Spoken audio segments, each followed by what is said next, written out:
Quem fala aqui com vocês é o professor Ronan e hoje nós iremos finalizar a nossa aula sobre os povos mesopotâmicos. Nessa aula de hoje, pessoal, tratar aí do último povo que ficou faltando para o nosso ciclo, que são os caldeus, tá, pessoal? Esse povo, esse caldeus, né, é o povo que se apoderou de grandes áreas ali na região entre rios da Mesopotâmia, ok? Então, assim, é um povo, pessoal, que se destaca também, né, pelas violentas campanhas militares que eles desenvolveram aí pela região. Falando um pouco desse povo, pessoal, desses caldeus, eles foram os que, né, foram os que derrotaram o povo assírio. Aquele povo que nós falamos lá na aula número 2, que eles eram caracterizados por serem guerreiros cruéis, né, que matavam seus inimigos, cortavam a cabeça com machados, etc. Qualquer feedback que vocês precisarem, na aula número 2 de Mesopotâmia, a gente fala lá sobre os assírios. Então, eles foram os que derrotaram o povo assírio. Tá? Após derrotarem o povo assírio, a Babilônia voltou a ser a cidade mais importante da Mesopotâmia. Então, pessoal, a cidade da Babilônia, que pertencia lá aos Amoritas, um pouco mais atrás, passou agora a ter uma nova vida. Então, passou a ser chamada de Neo-Babilônia, ou uma tradução para o português seria a Nova Babilônia. Tá? Então, aqui, pessoal, é importante para a gente poder diferenciar nesse contexto histórico. Aqui é a formação do segundo Império Babilônico, porque o primeiro Império Babilônico é lá no povo Amoritas, que também está lá citado na aula número 2, certo? Aqui nós temos a imagem do principal rei babilônico, né, do segundo império babilônico ou neo-babilônico, que é o Nabucodonosor II. Muitos chamam apenas de Nabucodonosor, mas ele foi o segundo Nabucodonosor, imperador, rei aí da Babilônia, né? Então, pessoal, como a gente já falou aqui, o Império Babilônico foi marcado principalmente por essa questão militar. Então, ele empoderou muito o exército dele e partiu para capturar novos povos, tá? Então, o Nabucodonosor foi o principal rei aí da, da Babilônia, perdão, tá? E aqui, pessoal, ele atacou a região, a cidade ali de Jerusalém, lá no ano de 586 a.C. O interessante, pessoal, desse ataque a Jerusalém é que ele prendeu milhares de judeus nessa expedição e forçaram esses judeus a marcharem, a vir a pé daquela região da Jerusalém até chegar aqui, né, na região da Babilônia. E quando eles chegaram aqui na Babilônia, né, eles foram escravizados. Então, milhares de judeus aí foram escravizados pelo povo babilônico, pelo rei Nabucodonosor. Outra característica, pessoal, bem marcante do Nabucodonosor é que ele costumava saquear outras cidades e outros povos, né, roubar ali as riquezas desses outros povos. E com essas riquezas, pessoal, foi que ele construiu, por exemplo, a antiga Babilônia, transformando-a em Neo-Babilônia. E também, pessoal, cabia a Nabucodonosor, era uma característica marcante do seu governo, do seu reinado, essa construção aí de grandes palácios, tá? Então a gente vai ver aqui, a gente vai citar aqui para vocês algumas dessas grandes construções de Nabucodonosor durante essa aula aí de Neobabilônia. Bom, então falando agora da Nova Babilônia, pessoal, ou apenas da Neo-Babilônia, como preferirem, tornou-se, né, a Nova Babilônia tornou-se o principal centro político, econômico e cultural de toda aquela região ali, pessoal, da Mesopotâmia, daquela região entre rios. Então, esse período, pessoal, quando ela se tornou esse grande centro cultural, político e principalmente econômico, e como a gente falou que esse ponto da economia principalmente vem dos saques feitos a outras cidades, a outros povos, esse período da Nova Babilônia tornou-se o período das grandes construções. tá? Que nós vamos falar aqui de algumas delas para vocês.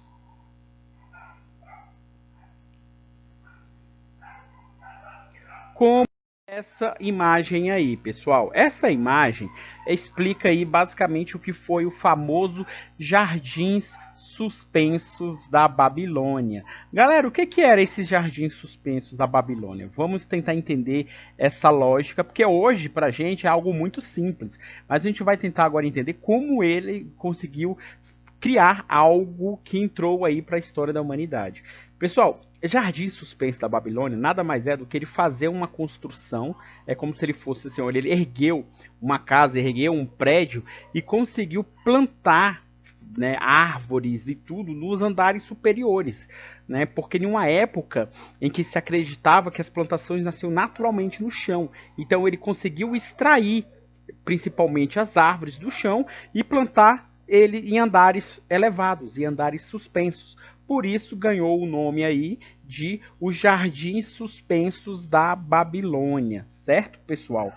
É importantíssimo, pessoal, ressaltar uma coisinha aqui.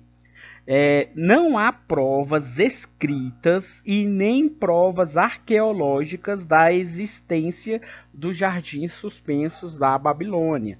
Tá? Então, assim, o que a gente tem aqui é uma suposta criação. Então, esses jardins, ele foi construído a mando do Nabucodonosor para agradar a esposa dele. Como a gente falou, né?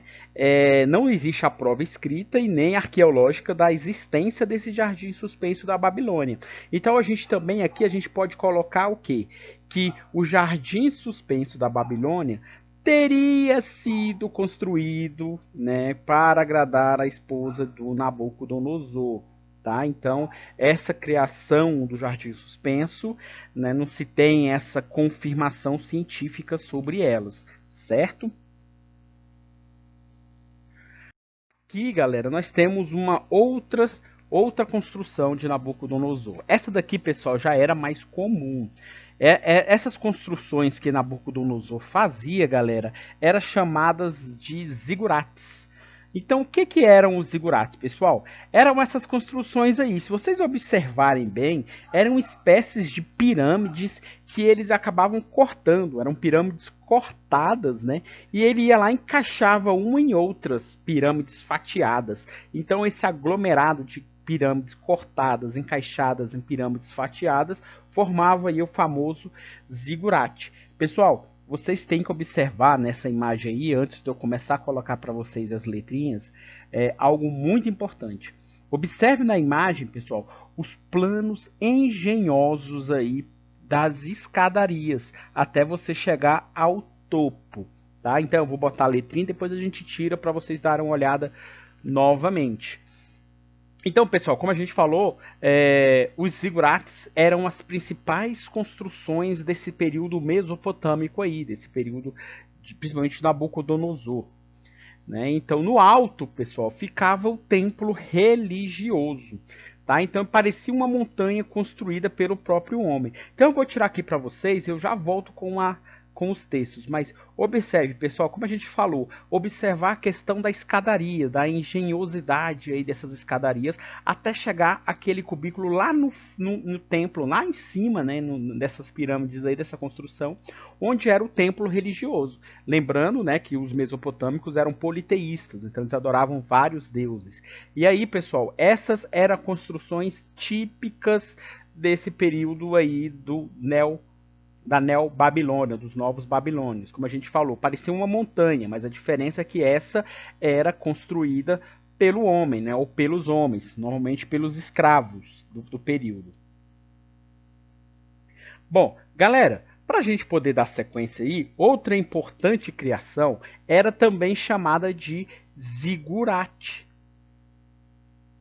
né, que era mais ou menos isso aqui. Pessoal, esse zigurate que a gente vai falar aqui agora, ele chama-se Torre de Babel. Ele é até citado na Bíblia, né? É um zigurate citado na Bíblia aí. Galera, vamos entender. Como a gente falou, Nabucodonosor e os povos mesopotâmicos, eles eram politeístas. E o Nabucodonosor tinha uma característica peculiar que era as grandes construções, as grandes obras. Então ele construía zigurates, pela região mesopotâmica. A Torre de Babel nada mais é do que um zigurate, certo? E o que tinha de características nos zigurates? Tinha que no topo era um templo, ou seja, o que é um templo religioso? É o local que você vai fazer adoração aos deuses, né? E o Nabucodonosor, ele tinha essas outras características também. Por ser apaixonado por a mulher, supostamente fez os jardins suspensos da Babilônia. Por ser muito religioso, ele resolveu, pessoal, expandir esse zigurate, aumentar o tamanho do zigurate depois que ele estava pronto, de um zigurate específico. E aí ele foi aumentando essa construção. E essa construção foi ficando cada vez mais maior, né? E aí ela começou a ir tombando. E o que o Nabucodonosor mandava fazer? Mandava reforçar o lado que ela estava caindo e continuar crescendo com esse zigurate. Qual era a intenção de Nabucodonosor em erguer esse zigurate tão alto? Pessoal, aqui ele queria mostrar a sua religiosidade. Ele queria chegar próximo aos deuses, tá? Então, por isso que essa torre ficou tão alta e toda hora inclinando e ele indo lá e corrigindo. Pessoal, quando você bota no YouTube, coloca em algum lugar, pesquisar sobre Torre de Babel, um dos sinônimos que vai aparecer para você, um dos adjetivos que vai aparecer para você também, é o de bagunça. Por quê? Porque ela não seguiu um padrão arquitetônico, uma engenharia civil, como as outras construções de Nabucodonosor. Ela, para ele poder alcançar aos céus, ele foi improvisando muito nesse caminho. Tá? Por isso que você aparece aí com esse adjetivo. Então a Torre de Babel, pessoal, que é citada lá na Bíblia, nada mais é do que um zigurate. Porém, o Nabucodonosor tinha esse intuito de alcançar aos céus, de chegar próximo aos deuses. Então, por isso que a Torre de Babel ficou tão alta, certo? E também inclinada, né? Bem torta aí. Bom, pessoal, o que estava acontecendo dentro da região mesopotâmica? Nós já falamos aqui que Nabucodonosor ele tinha fortalecido muito o seu exército. E nesse fortalecimento de exército, pessoal, ele impunha muito a autoridade em cima dos seus povos. Então, os escravos, né, na Mesopotâmia, que normalmente, pessoal, esses escravos mesopotâmicos, eles eram aí prisioneiros de guerra, né? Ou o próprio povo caldeu que não conseguia pagar suas dívidas. Então, se aquele povo caldeu não conseguisse pagar suas dívidas com o governo, com o Estado, ele virava escravo. E aí, pessoal, era uma vida de muita sofrência por parte desses escravos, era trabalho duro, árduo. Então, começou a surgir inúmeras revoltas dentro da nova Babilônia, desse segundo império babilônico. Tá? O que fez com que povos maiores, né, povos de fora, se interessassem em dominar aquela região. E não foi diferente com o povo dos caldeus. Tá, pessoal? Os caldeus foram conquistados nessa época aí pelo povo persa. Os persas, pessoal, que a gente vai falar sobre ele em uma aula específica, nessa época ele era governado por um dos grandes imperadores da história antiga, que era Ciro o Grande, certo? Pessoal, outra característica para a gente finalizar de vez os caldeus era que eles tinham essa mania, né, de observar os movimentos dos astros, né, do Sol, das estrelas, e aí eles conseguiram desenvolver um calendário aí com 12 meses. Claro, hoje o nosso calendário tem 12 meses, mas o nosso calendário é muito mais preciso do que o calendário dos caldeus. Mas é importante essa criação desse calendário, porque eles tinham já um sistema para poder contar e controlar o tempo. Tá? Então eles também se destacavam nessa região. Pessoal, outra para finalizar agora de vez, é porque tem um artigozinho interessante que fala sobre atualidades e essa região na Mesopotâmica, que chama-se Os Prejuízos de uma Guerra para a Humanidade. Aí eu vou citar para vocês entenderem o que está acontecendo hoje com os registros, né, com os aparatos históricos que nós temos aí. Bom, vamos lá. A guerra dos Estados Unidos contra o Iraque em 2003 envolveu a destruição e o roubo de tesouros arqueológicos da Mesopotâmia, causando grandes prejuízos à humanidade. Dezenas de sítios arqueológicos sumérios, que fica hoje, pessoal, lá no sul do Iraque, foram destruídos. Outros sítios foram transformados em área para pouso de helicóptero ou estacionamento de veículos militares pesados.